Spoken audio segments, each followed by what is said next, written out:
Hi friends, இப்போ ட்ரெண்டிங்கில் இருக்க அந்த ஸ்காலப் டிசைன் ப்ளவுஸில் ஃப்ரண்ட் பார்ட்டில் எப்படி கொடுக்குறது அப்படின்னு தான் பார்க்க போகிறோம். அதுக்கு நம்ம நார்மல் ஃப்ரண்ட் பார்ட் போடுற மாதிரி போட்டுக்கோங்க. நெக் ஹைட் வந்து 6 இன்ச்சு கொடுத்துருக்கேன்.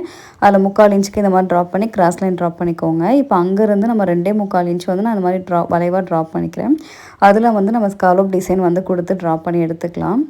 இப்போ நம்ம ட்ராப் பண்ணதுக்கப்புறம் கட் பண்ணி எடுத்துக்கோங்க. கட் பண்ணதுக்கப்புறம் நமக்கு வந்து 2 பீஸ் கிடைக்கும். இப்போ நம்ம நெக்ஸ்ட்டு வந்து ஃபேப்ரிக்கில் எப்படி கட் பண்ணுறதுன்னு பார்க்க போகிறோம். ஃபேப்ரிக்கில் கட் பண்ணுறதுக்கு நீங்கள் அந்த மேலே ஷோல்டர் பார்ட்டையும் சேர்த்து வச்சு நீங்கள் மார்க் பண்ணுங்கள். எதுக்காக அப்படின்னா நம்ம ஆம்ஹோல் பார்ட் வந்து அந்த கீழே இருக்க ஃபேப்ரிக்கில் மார்க் பண்ணணும். இப்போ நம்ம நெக்லைனில் ஒரு 3/4 இன்ச்சு கொடுத்து மார்க் பண்ணோம் பார்த்தீங்களா, அந்த இடத்துல இருந்து நம்ம ஆம்ஹோல் பார்ட்டுக்கு வந்து கர்வாக நீங்கள் கனெக்ட் பண்ணிடுங்க. இப்போ நான் வந்து கனெக்ட் பண்ண பார்த்தீங்கன்னா இந்த மாதிரி ஆம்ஹோல் லைனில் கனெக்ட் பண்ணிடுங்க. அப்போ தான் நம்ம தைக்கிறப்ப ஈஸியாக இருக்கும்.